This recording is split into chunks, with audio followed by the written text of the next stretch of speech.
Sorry about that. Cut myself off. So I'm back again. And here's another thing that I don't really understand.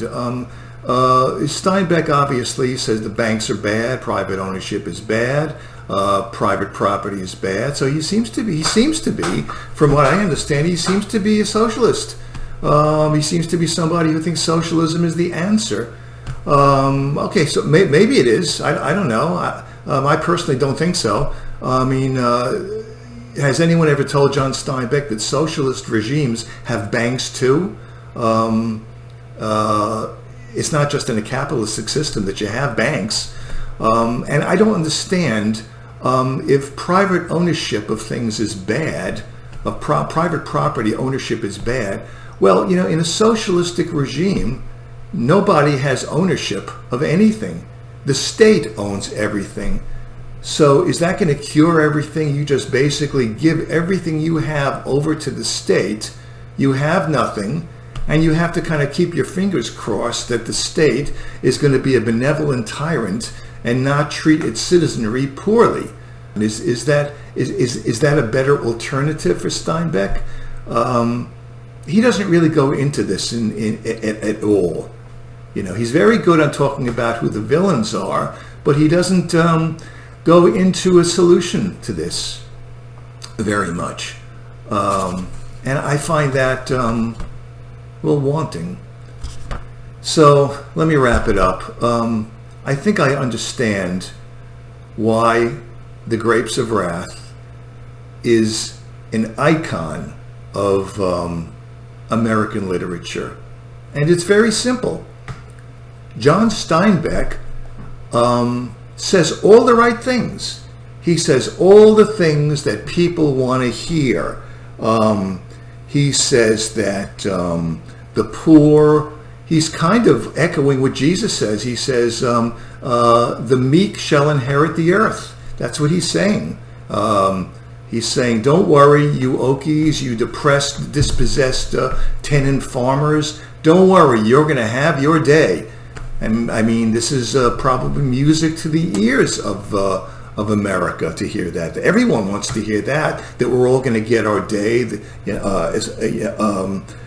we're not going to have to endlessly suffer, that justice will be served. Another thing is that he paints the Jodes in such a saintly light.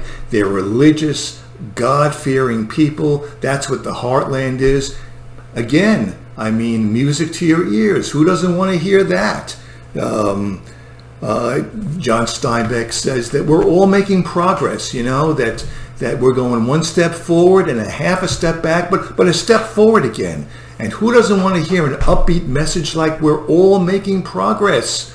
I'm not so sure about the fact that we're all making progress, for one. I'm kind of undecided about that. I'm not undecided. I think we're not making progress. I agree with Henry Miller and Sun Ra. We blew it. But he says, no, don't worry. Don't worry about all these people that are executed and who are shoved into concentration camps. Don't worry. That's the half a step backward. But we're going to go a step forward again. Well, that's scant consolation for all the people that were murdered in the name of progress. But again, it's the right sentiment. It's the sentiment that makes for icons and for iconic literature.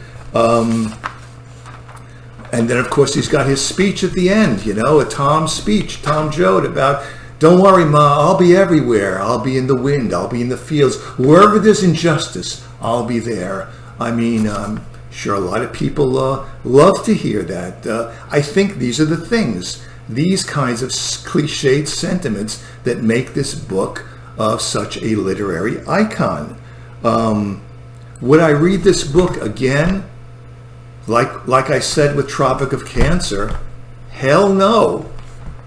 This was very rough getting through. I mean, these sermons, one after the other, relentless throughout the whole thing.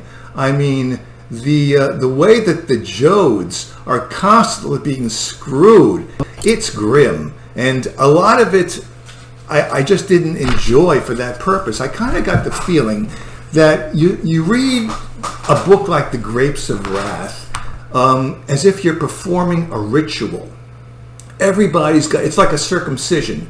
You got to go through it once, you know. You don't want to go through it twice. You go through it once. It's kind of like reading The Diary of Anne Frank, or watching a documentary on PBS about the Holocaust. I mean, nobody's enjoying it. It's really grim, but you feel it's your duty to watch it. That kind of thing. I felt that it was my duty to read Grapes of Wrath. Okay, I read it, but I can just tell you now, I'm not going to read it again. But that's it. So that's kind of how I feel about this novel. So this is very similar to the way that I felt about Tropic of Cancer. So those are my thoughts on the subject. I know I kind of stammered a little bit over it. It's I didn't want to miss anything. And it's a hard novel to review. There are many facets to it. I wanted to do it justice. I hope I did. In any case, I'd be very happy to hear your comments. And thank you very much.